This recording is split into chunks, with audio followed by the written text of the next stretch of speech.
నమస్తే, నేను మీ సతీష్. మెడికల్ కాలేజీలపై జగన్మోహన్ రెడ్డి చేసినటువంటి వ్యాఖ్యలు మాత్రం రాజకీయంగా దుమారం రేపుతా ఉన్నాయి. మరి టెండర్లు పాడుకున్నటువంటి వాళ్ళని తమ ప్రభుత్వం వచ్చిన తర్వాత ఆ టెండర్లన్నీ రద్దు చేస్తామంటూ బెదిరింపులకు పాల్పడడం కూడా పెద్ద ఎత్తున చర్చనీయాంశంగా మారింది. మరి జగన్మోహన్ రెడ్డి బెదిరింపులు ఎలా చూడాలి అనేటువంటి అంశం మనతో చర్చించేందుకు ప్రముఖ రాజకీయ విశ్లేషకులు అడుసుమల్ శ్రీనివాసరావు గారు ఉన్నారు. సార్ నమస్తే.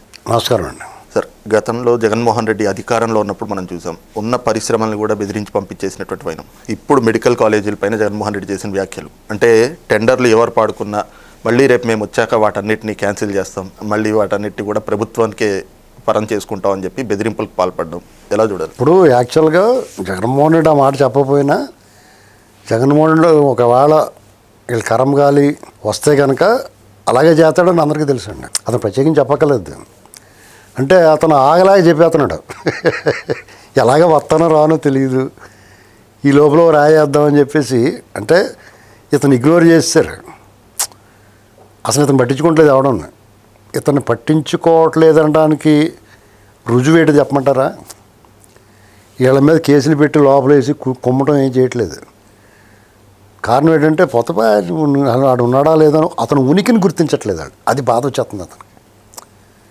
ఇప్పుడు అతను ఉనికిని అంటే అతని ప్రజెన్స్, అతను ఉన్నాడన్న విషయాన్ని అలా గమనించకపోతే మీకు ఎవరైనా సరే ఇప్పుడు మన ఇద్దరం ఉన్నామండి, మనంతో చోట కూర్చున్నారు, మీరు నేను వచ్చాను, అసలు నేను వచ్చింది రాంది కూడా మీరు గమనించకుండా చాలా ఇగ్నోర్ చేస్తున్నారు ఇంకో ఒళ్ళు మండిపోదా నాకు, లేకపోతే మీకు నా ప్లేస్లో మీరు ఉంటే. అలాగే ఇతన్ని ఈ రాష్ట్ర రాజకీయాల్లో జగన్ అనేటువంటి వాడు వాడు ఉన్నాడన్న విషయాన్ని వాడు వదిలేశారు.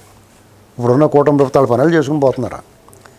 లేకపోతే ఇతని వల్ల వాళ్ళకైనా భయం ఉన్నా, ఇతన్ని గుర్తించిన, నేను చంద్రబాబు నాయుడు గారు అలా రాజకీయ నాయకుడే కాదు, అతనికి అవి ఏం తెలియదు అని ఒక పొలిటీషియన్ లేకపోతే మాజీ ముఖ్యమంత్రి, రేపు మళ్ళీ ముఖ్యమంత్రి అవుదాం అనుకున్నవాడు, అంతకుముందు ప్రతిపక్ష నేతగా ఉన్నవాడు, వ్యవహరించాల్సిన తీరులో పూర్తి దానికి వ్యతిరేకంగా అతను ఉన్నాడు.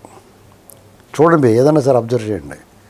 ఇప్పుడు ఎన్నికలు గత 5 ఏళ్ళు ముఖ్యమంత్రిగా పనిచేశాడు. ఆయన మంచో చెడో కొన్ని నిర్ణయాలు తీసుకున్నాడు. అవి ప్రజలకు నచ్చలేదు, ప్రజా వ్యతిరేక నిర్ణయాలుగా ప్రజలు భావించి అతను పూర్తిగా అవినీతి అరాచకంలో ఆరితేరిపోయాడు అనుకుని వాళ్ళు అతను ఓడించారు. ఆ ఓటమి కూడా ఎలా వచ్చింది? పగబట్టి మీదబడినట్టుగా తిరుగుబాటు చేసినట్టుగా చేశారు. నేపాల్లో ఫిజికల్గా ఆ కొంపలే తగలెట్టేసి కొట్టి చేశారు. ఇక్కడ బ్యాలెట్ ప్రజాస్వామ్యయుతంగా బ్యాలెట్ ద్వారా చెప్పారు. అదే తేడా, రెండు ఒకటే రిజల్ట్. అయితే దాన్ని మనం ఎందుకు ఓడిపోయాం, మనం ఏం చేస్తే ఓడిపోయాం. అతను నేను చాలా చేశాను అనుకున్నాడు కదా, మనం చాలా చేస్తే మనం ఎందుకు ఓడిపోయాం అనేటువంటిది అక్కడ ఉన్న బుర్ర తక్కువ సజ్జల రామకృష్ణారెడ్డి వాళ్ళనే కాకుండా దాన్ని గ్యాగేసి చెప్పించుకోవాలి. 10 మందిని గ్యాగేసి రాష్ట్రం నలుమూలల నుంచి మరి మొహమాట లేకుండా చెప్పండి బాబు మీరు, నేను ఎందుకు ఓడిపోయి ఉంటానంటే ఇతని తాలూకు వ్యవహారం అంతా చెప్తారు వాళ్ళు. అప్పుడు దాని నుంచి మార్పు, మళ్ళీ అధికారంలో రావాలనుకుంటే నీ ప్రవర్తనలో మార్పు రావాలి, ప్రజల పట్ల బాధ్యతగా వ్యవహరించాలి. ఇప్పుడున్న ప్రభుత్వాన్ని అసెంబ్లీకి వెళ్ళి మాత్రమే అడగగలవు, నిలదీయగలవు, రికార్డ్ అయి ఉంటుంది. నువ్వు రోడ్డు మీద ఎన్ని పేలినా కానీ పెద్ద దానికి వాల్యూ ఉండదు.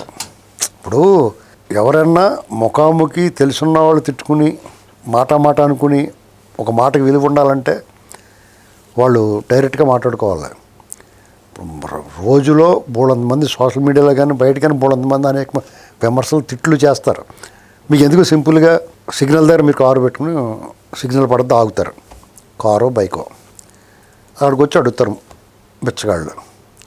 మీరు అద్దాలు వేసేసి ఉంటే మీరు అలంగు చూడకపోతే తలుపు కొట్టు కూడా మిమ్మల్ని పలకరిస్తారు. మీరు అయినా సరే పలకలేదు అనుకోండి, మిమ్మల్ని తిట్టేసిపోతారు వాళ్ళు. ఆ తిట్లకి మీరు వాల్యూ ఇస్తారు? అసలు పట్టించుకుంటారా లేదు చెప్పండి. మీరు పట్టించుకోరు కదా. ఇతన్ని కూడా అంతే. ఇప్పుడు బిచ్చగాడు వచ్చి డబ్బులు అడుగుతాడు, మనల్ని ఇవ్వకపోతే తిడతాడు. ఆ తిట్లు పట్టించుకోం కదా మనం, బా అని చెప్పేసి పోతాం. సేమ్ అదే పని చేస్తున్నారు కూటమి ప్రభుత్వం. ఇతన్ని కావాలంటే చూసుకోండి మీరు. అతను నోటుకు వచ్చినట్టు మాట్లాడుతాడు ఫస్ట్ నుంచి, ది డే బిగినింగ్ నుంచి. ఓడిపోయిన వారం రోజులకి ఢిల్లీ పోయి ఇక్కడ అరాచకం నడిచిపోతుంది, ఈ ప్రభుత్వాన్ని రాష్ట్రపతి పరిపాలన పెట్టాలన్నాడు. ఏట్రా ఆయనకి ఎవరన్నా చూపిస్తే బాగుండేమో అనుకున్నారు వాళ్ళు. తర్వాత జైలుకి వెళ్ళి నోటోరియస్ క్రిమినల్స్ని, రౌడీ షీటర్లని, చైన్ స్నాచర్స్ని, లేదా సంవత్సరం క్రితం చచ్చిపోయిన వాళ్ళని పరామర్శలో మామిడికాయలు కిందేసి తొక్కించడం, పొగాకు బేళ్ళు తొక్కేయటం, రకరకాల చిత్ర విన్యాసాలు చేస్తున్నాడు అతను. ఇక అతను కూడా ఉండే ఇప్పుడు మంది పూర్వం అతనికి అండదండలుగా ఉండి పార్టీకి బలంగా ఉన్న వాయిస్లు ఏది మాట్లాడతలా, ఒక 4-5 మాట్లాడుతున్నారు అంతే. ఆ మిగతా వాళ్ళకి అర్థమైపోయింది ఈ సీన్ వీటితో అనవసరం మనకని. మరి ఈయన ఇప్పుడు ఈ మెడికల్ కాలేజీల గురించి నేను ఇన్ని మెడికల్ కాలేజీలు కట్టించాను, వాటిని చూసి ఆహా ఓహరాలని అంటే ఎంత హాస్యాస్. ఈ విషయంలో టీడీపీ సోషల్ మీడియా, ప్రభుత్వం టీడీపీ సోషల్ మీడియా దూగుదేకెత్తున్నారు. ఇతను అనంతపురం లేకపోతే పెద్దాపురం లేకపోతే మారేడుమిల్లి అమలాపురం అనగానే ఆ ఫోటోలు వస్తున్నాయి అక్కడ. ఆహా ఓహా అంటే వాళ్ళు ఓహోహో అని చెప్పేసి వెళ్తున్నారు. నిజంగా చాలా ఎక్సలెంట్ రిటార్ట్ ఇచ్చింది సోషల్ మీడియా. ఇతను బతుకు బయటేసేసారు వాళ్ళు. ఐటీడీపీ ఇలాంటివన్నీ ఉంటాయి కదా, టీడీపీకి అనుబంధ సంస్థలు, ఐటీడీపీ సోషల్ మీడియా, స్వచ్ఛంద సోషల్ మీడియా. టీడీపీకి స్వచ్ఛందంగా పనిచేసే వాళ్ళు ఉంటారు, వాళ్ళకి మళ్ళీ డబ్బులు తీసుకోరు వీళ్ళు. ఏంటంటే టీడీపీకి పనిచేసి టీడీపీ గొప్ప పార్టీ, కార్యకర్తల పార్టీని ఎందుకంటారంటే టీడీపీ సోషల్ మీడియా ఐటీడీపీలు ఎవరో ₹10 కూడా ఆశించరు, వాళ్ళ కోసం పనిచేస్తారు. వాళ్ళ పనులు చేసుకుంటే ఈ పని కూడా చేసి పెడతారు. పార్టీ మీద అభిమానం అది. ఒక్కోసారి వాళ్ళు పని మానేసి కూడా చేస్తారు. అర్థమైందా? అలాంటి పరిస్థితిలో జగన్మోహన్ రెడ్డికి భలే కౌంటర్ ఇచ్చాడు. నిన్న మరో సోషల్ మీడియా చూసాను, ఒక ఆయన పని ఆయన చేసుకుంటా సోషల్ మీడియాలో ఒక 50-60 పోస్టులు పెట్టాడు. లోకేష్ గారు నేపాల్ కార్యక్రమం, అనంతపురం కార్యక్రమం ఆడినట్లు మేము నేపాల్ నుంచి వాళ్ళని తీసుకొచ్చేది. అంటే ఈ నాయకులు కూడా బాధ్యత అండి. అసలు బాధ్యత లేకుండా బావిలో దూకమని చంద్రబాబు నాయుడు గారిని, మీ కాంట్రాక్టర్లు వస్తే మీ సంగతి చూస్తాను, వచ్చినప్పుడు రద్దు చేస్తాను. అసలు నువ్వు వచ్చినప్పుడు కదా అసలు ఆ మాట అన్నందుకు ఇప్పుడు చాలా సీరియస్గా తీసుకోవాలి ఈ ప్రభుత్వం. ఇప్పుడు మీరు ట్రైన్లో బాంబు పెడతానంటే ఊరుకుంటారా? ఇప్పుడు ఈ ప్లేట్లో బాంబు పెడతాను, లేకపోతే ట్రైన్లో బాంబు పెడతాను, బస్ స్టాండ్లో బాంబు పెడతాను అని నేను అన్నాను అనుకోండి, నన్ను ఉన్మాద చర్య కింద చూస్తారా చూడరా? మరి ఇతను ఎందుకు చూడరు? మీరు ఎవరన్నా ఈ కాంట్రాక్ట్ తీసుకున్నా నేను వచ్చిందో రద్దు చేస్తాను అది ఇది మాట్లాడుతున్నప్పుడు అది ఉన్మాద చర్య కాదా? దాని పోలీసు వారు సుమోటోగా కేసు తీసుకుని అతని మీద కేసు నమోదు చేసి నువ్వు ఎలాగ వస్తావు, నువ్వు ఎలా రద్దు చేస్తావు, ఏ బేస్లో చెప్తున్నావు అని విచారణ చేయాలి కదా. అతని మీద నాన్ బెయిలబుల్ కేసు ఒకవేళ జడ్జి గారు ఇచ్చినా కానీ బెయిల్ రాకూడదు అన్నట్టుగా అలాంటి కండిషన్ పెట్టి పెట్టాలి. ఇలా మిలిటరీ వాళ్ళకి అప్పచెప్పాలి తీసుకెళ్ళి. ఎందుకంటే ఈ ప్రభుత్వం గడ్డం కాళ్ళు పట్టుకుని పెట్టుబడులు తీసుకొచ్చి రెండరా బాబు అని ఇక్కడ నీ నువ్వు ఉంటేనే నీ రాజకీయాల్లో నీ ఉనికి చూసే ఎవడు రానంటున్నారు. అలాంటి నువ్వు డైరెక్ట్గా ఈ మాటలు మాట్లాడితే రేపు రాష్ట్రం ఏమైపోద్ది? ఏం చేద్దాం అనుకుంటున్నాను నువ్వు? అసలు గవర్నమెంట్ మారినప్పుడల్లా వాళ్ళు చేసి నువ్వు రద్దు చేసి, నువ్వు చేసి వాళ్ళు రద్దు చేసి జీరో దగ్గర నుంచి స్టార్ట్ అవుద్దా? ఏ రాష్ట్రానికి లేని దరిద్రం ఈ రాష్ట్రం తగలడిందండి నిజంగానే. ఏం ముహూర్తాన్ని కని వదిలేసాడు కానీ ఆయన వాళ్ళ బాబు నిజంగా సేడ పట్టుకున్నాడు. ఈ ప్రభుత్వం ఇతను ఎలాగ ఉంటే మనకు పని జరుగుతుంది అనుకోకుండా లోపల దొబ్బుతూనే కానీ లాభం లేదు స్వామి. ఇంకా ఎందుకంటే బయట రానివ్వకూడదు.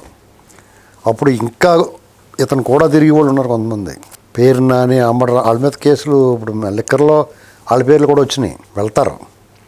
ఇక్కడ ఈ ప్రభుత్వానికి మన విజ్ఞప్తి ఏంటంటే జగన్మోహన్ రెడ్డిని వాళ్ళ గ్యాంగ్ని అరెస్ట్ చేసినా, వాళ్ళ మీద ఏమైనా చర్యలు తీసుకున్నా ప్రజల్లో సానుభూతి వస్తుందేమో అని అనుకుంటున్నారేమో, ఎవరన్నా అలాంటి తప్పుడు సలహాలు ఇస్తున్నారేమో. అస్సలు రాదండి. జనం అందరూ కూడా ఇప్పుడు అని ఎదురు చూస్తున్నారు. ఒక రకంగా చెప్పాలంటే ఒక రకంగా కసితో రగిలిపోతున్నారు. ఇప్పుడు నేపాల్లో గొడవలు ఎందుకు వచ్చినాయి అనుకుంటున్నారు? ఒక చిన్న యాక్సిడెంట్ జరిగింది. యాక్సిడెంట్ జరిగితే ఒక చిన్న పాపకి ఆ యాక్సిడెంట్లో ఆమె గాయాలు అయిపోయినాయి. ఆడు కారు ఆపకుండా పోతుంటే, ఒక మంత్రి గారు కారు ఆపకుండా పోతుంటే వాళ్ళు పట్టుకున్నారు. పోలీసు వాళ్ళకి అప్పచెప్పారు. పోలీసు వాళ్ళు అంటున్నా వదిలేశారండి. అరే కాలర్ దర్జాగా వచ్చాడు. జనం రగిలిపోయారు. అది చిన్నగా సోషల్ మీడియాలో వచ్చింది. దానికి జనాల్లో ఒక రకమైన ఎప్పుడు ఏది ఎందుకు రియాక్ట్ అవుతారో తెలియదు రియాక్షన్ వచ్చింది.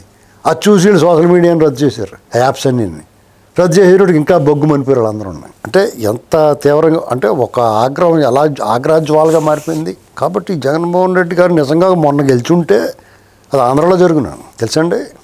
ఇంకా ఏ శక్తిని ఆపరు. మన ప్రజాస్వామ్య దేశం కాబట్టి మనం చాలా సంయమనంతో ఉంటాం. మన ప్రజలు ఎలక్షన్ వరకు ఆగి అప్పుడే ఓడిస్తాం కానీ వాళ్ళ తిరగబడం. కానీ మన చుట్టుపక్కల దేశాలన్నీ ఎంత తేడా వచ్చినాయి చూడండి. బంగ్లాదేశ్, శ్రీలంక, ఇప్పుడు నేపాల్ ఎక్కడెక్కడ తిరుగుబాట్లు వచ్చేసినాయి. మనకి అలాగా మన వాళ్ళు చాలా ఓపికగా భరిస్తున్నారు. ఆ ఓపిక పరీక్ష పెట్టకూడదు. ప్రజల అభిష్టానికి తగ్గట్టుగా ప్రజలందరూ అభిష్టానికి తగ్గట్టుగా ఓడించారు. వాళ్ళు చేసిన తప్పుల మీద మరి చట్టపరంగా కూడా శిక్ష పడాలి కదా, ఎక్కువ లేట్ చేయకూడదు. కొన్ని కేసుల్లో దాని పని అది చేసుకుంటుంది. అతను ఇంకా తప్పులు చేస్తుంటే వాటిని తర్వాత చూసుకుందాం అనుకోకూడదు, వెంటనే పెట్టేస్తూ ఉండాలి. వాళ్ళు అవి ప్రజలేమి తప్పట్టరండి. ఇప్పుడు నిన్న ఎవరన్నా వస్తే నేను ఆపేస్తాను, నేను వచ్చి రద్దు చేస్తాను, అది ఎంత పెద్ద మాట ఉండదు, పెద్ద నేరం అది. ఆ వైపుగా ఆలోచించాలి ప్రభుత్వం.